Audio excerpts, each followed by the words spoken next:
Pakistani pacer Wasim আকরামকে ছাড়িয়ে গেলেন জাসপ্রীত বুমরা।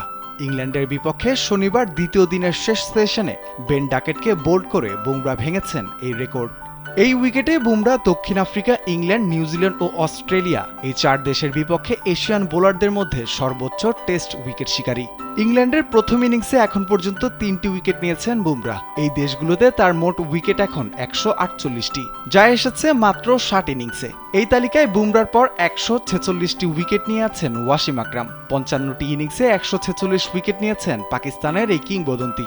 এরপর এই তালিকায় 141টি উইকেট নিয়েছেন অনিল কুম্বলে, 130টি নিয়ে ঈশান্ত শর্মা ও 123টি উইকেট নিয়ে আছেন মোহাম্মদ শামি। বুমরার উইকেট সংখ্যা আরও বাড়তে পারত। জেনেক্সে শিফট করো, লাইফকে লিফট করো। শেষ ওভারে তার বাউন্সারে হ্যারি ব্রুক আউট হলেও নো বলের কারণে বেঁচে যান।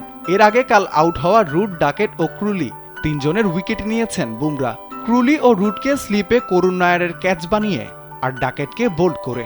ডাকেটকে ফিরিয়েই আকরামের রেকর্ডটি ভাঙেন সময়ের এই সেরা বোলার।